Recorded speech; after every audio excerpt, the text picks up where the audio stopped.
এজন্য বলি, যদি গান শোনা অবস্থায় তোমার মরণ হয়, হারাম জিনিস দেখা অবস্থায় যদি তোমার এই রাতে মরণ হয়, আল্লাহ নবী বলে লা ইয়াজনি জানি হিনা ইয়াজনি ওয়া হুয়া মুমিন। নবী কয় হারাম কাজে লিপ্ত থাকা অবস্থায় যদি কারো মরণ হয়, ওই অবস্থায় ঈমান তার সাথে থাকে না। চুরি করা অবস্থায় ঈমান সাথে থাকে না। জিনা করা অবস্থায় ঈমান সাথে থাকে না। মদ খাওয়া অবস্থায় তার ঈমান সাথে না। গান শোনা অবস্থায় তার ঈমান সাথে থাকে না।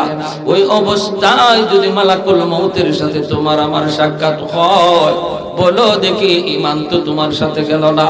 মুসলমানের ঘরে জন্ম নেওয়ার পরও তোমার ঈমান সাথে গেল না রে যুবক। চোখের সামনে কত যুবক কবরে চলে গেল, লেখাপড়ার সাথে কবরে চলে গেল, খেলাধুলার সাথে কবরে শুয়ে রইল। আজকে একটু তাকাও, মানুষ তো বৃদ্ধ হওয়ার টাইম পায় না। সাদা দাড়ি সাদা চুল মানুষ আজকে পাওয়া যায় না।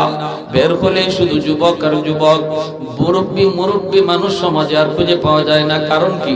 কারণ হলো মানুষ মুরব্বী হওয়ার টাইম পায় না। গড় আয়ু মানুষের কমে গেছে। আওয়াজ দেয়া বলে ঠিক কি না? যৌবন কালেই কবরে ডাক, যৌবন কালেই কবরে ডাক চলে আসে। এজন্য কোন ভরসায়, কোন আশায় তুমি গুনার কাজে এখনো মগ্ন, যেখানে আল্লাহ পাক কুদরতি হাত নিয়ে তোমাকে ডাকতেছে, যুবক যাস না, আয় আমি আল্লাহর দিকে আয়। ইয়া আইয়ুহাল ইনসান মা গাররাকা বিরাব্বিকাল কারীম। বান্দা তোরে কোন জিনিসে তোরে আমি আল্লাহ থেকে ভুলায় দিল? কোন জিনিস তোরে ভুলায় দিল? এত মায়া করে তোরে আমি আল্লাহ বড় করলাম।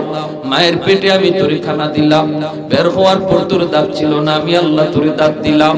হাত ছিল ধরবার ক্ষমতা ছিল না, আমি আল্লাহ তোরে ধরবার ক্ষমতা দিলাম।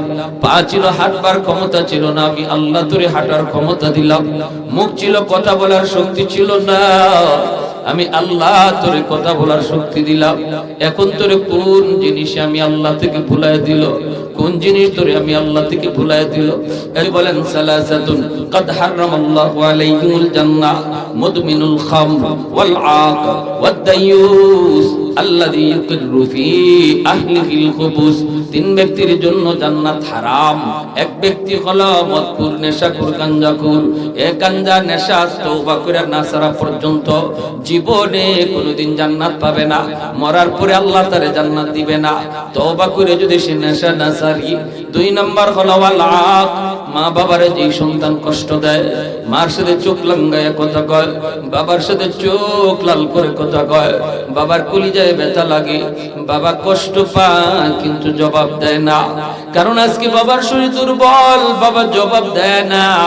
বাবা তখন কষ্ট করে, বাজান রে একদিন তুমি ছোট্ট ছিলা, কত আবদার তুমি আমাকে করেছো, রিকশায় নিয়ে তোমাকে বাজারে ঘুরছি, শহরে ঘুরছি, কত আবদার তুমি আমাকে করেছো। কোনদিন বাবা রাগ করি নেই, তোমাকে ধমক দেই নেই, রিকশা থেকে ফালায়া দেই নাই, তোমাকে আদর করে বুঝায় অন্যদিকে মন ঘুরায় দিছি। আলা নিয়া বউ বাচ্চা নিয়া খাও, কমলার গ্রানটা বাবার নাকে যায় লাগে, মার নাকে যায় লাগে, অথচ মারি কমলাটা দিলা না। বুড়া মা চোখ থেকে পানিটা ফেলায় কই, মালিক জীবনে কোনোদিন নিজে আগে কমলা খাই নাই। আমার সন্তান যখন ছোট্ট ছিল, তার আব্বা যখন কমলা নিয়ে আসতেন, কমলাটা সুলাইয়া আমি আমার সন্তানের মুখে আগে দিতাম। আজকে আমার সন্তান বিবি বাচ্চা নিয়ে, বউ বাচ্চা নিয়ে কমলা খায়, আমি মারে একটা কমলা দিল না। কমলার গ্রানটা আমার নাকে যায় লাগলো। যদি এক ফোঁটা চোখের পানি মাটিতে পইরা যায় রে যুবক, তোমার জিন্দেগি বরবাদ, আখিরাত বরবাদ। আল্লাহর আদালতের ফাইলে গিয়ে তোমার বিরুদ্ধে মামলা জমা হয়ে যাবে। এ যুবক, এজন্য মারে বাবারে কান্দায় তুমি রাতে ঘুমায়ো না। মায়ার নবী কই, মান আসবাহা মুতিয়ান লিল্লাহি ফি ওয়ালিদাইহি আসবাহা লাহু বাবান মাফতুহান মিনাল জান্নাহ। রাতের বেলা কোন সন্তান যদি মারে বাবারে খুশ কইরা ঘুমায়, একটু খুশ কইরা ঘুমায়, মারে একটু আনন্দ দেয়, বাবার একটু খুশি করে ঘুমায়, সকাল হওয়া মাত্রই আল্লাহ তার জন্য জান্নাতের দুইটা দরজা খুলে দেয়। এজন্য রে যুবক, মনে রাখো বাপ মা কোনোদিন তোমার ক্ষতি চায় না, খারাপ চায় না। যদি কয় ওর সাথে চইলো না, এর সাথে যাও না, কারণ তোমার বাবা জানে, তোমার মা জানে ওর সাথে চললে তুমিও খারাপ হয়ে যাইবা। তুমি হয়তো এখন বুঝতেছো না, এক সময় বুঝবা। ومن أصبح عاصيا لله في والديه أصبح له بابان مفتوحان من النار। আর যদি কোন সন্তান মারে বাবারে কষ্ট দিয়ে রাতে ঘুমায়, দিনে এমন কথা কইছি বাবার কলিজায় লাগছে, মারে এমন কথা কইছে মার কলিজায় যায় লাগছে, রাতের বেলা মা ঘুমায় না, শুধু বালিশের মধ্যে মাথা রেখে চোখের পানি ধরে কান্দে, বাবা এদিক সেদিক শুধু ছটফট করে, মা বাবারে সান্ত্বনা দেয়, বাবা মারে সান্ত্বনা দেয়। আমরা বুড়া হয়ে গেছি, আর এখন কি করব, কয়দিনই বা দুনিয়ার বাঁচবো, রাখো আর মনে কষ্ট নিও না। আল্লাহর নবী কইরে যুবক, মারে বাবার ঘুম হারাম কইরা, বাপ মার কলিজায় আঘাত দিয়া তাদের ঘুম হারাম কইরা তুই ঘুমাইতেছ, সকাল হওয়া মাত্রই তোর জন্য জাহান্নামের দুইটা দরজা খুলে দেওয়া হয়। নাউজুবিল্লাহ। বাপ মা হলো তোমার জীবনের পাওয়ার হাউস। পাওয়ার হাউস থেকে যদি লাইন ওকে করা হয়, তাহলে তো বাতি জ্বলে, ফ্যান ঘুরে, এই যে বাতি লাগাইলাম জ্বলবে না, লাইট আমরা ফ্যান লাগাইলাম চলবে না। যদি পাওয়ার হাউস, কারেন্টের পাওয়ার হাউস থেকে লাইন যদি ওকে করা না হয়, ঠিক তেমনি ভাবে তোমার আমার জীবনেও আল্লাহ পাক কিছু বাতি লাগায়া দিয়েছে, আর বলছে বান্দারে তোর জীবনের পাওয়ার হাউস হলো তোর বাপ মা।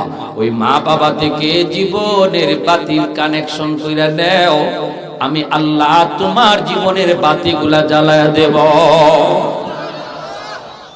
জীবনের বাতি যদি জ্বালাইতে চাও রে গোলাপ, মা দোয়া লাগবে, বাবার দোয়া লাগবে। বাপ মার কলিজায় ব্যথা দিয়া জীবনে কোনোদিন বাতি জ্বালাইতে পারবা না। অন্ধকার অন্ধকার থেকে যাবে, হায়াতের ভিতরে বরকত পাবা না, মালের ভিতরে বরকত পাবা না, রুজির মধ্যে বরকত পাবা না, সন্তানকে আদর্শ সন্তান বানাইতে পারবা না যদি বাপ মার কলিজায় তুমি ব্যথা দেয়া থাকো, ব্যথা দেয়া থাকো। যুবক, আজকাল সমাজের মধ্যে এমন বহু বাপ মা কান্নাকাটি করে আমাদের কাছে এরকম দোয়া চায়, হুজুর একটু দোয়া কইরেন, হুজুর একটু দোয়া কইরেন। ছেলেটা আমার কথা শুনে না, আমাকে বকাবকি করে, কত মার ছেলে হাত পর্যন্ত উঠে দেয়। এ নালায়েক যুবক, তুমি তো জানো না তোমার জীবনটা কেমনে তুমি নিজের হাতে অন্ধকার বানাইতেছো, নিজের পায়ে নিজে কুড়াল মারতেছো। আল্লাহ সব সইতে পারে, কিন্তু বাপ মার চোখের পানি আল্লাহ বরদাস্ত করতে পারে না। আল্লাহ পাকের রহমত, আল্লাহ পাকের আদালতের ফাইলে গিয়ে মা বাবার চোখের পানির ফোঁটা জমা হয়, আদালতের ফাইলে জমা হয়ে যায়। কোন সন্তান বাপ মার মামলা থাকলে জান্নাত পাবে না, কোন সন্তান বাপ মার মামলা থাকলে জান্নাত পাবে না, জান্নাত পাবে না।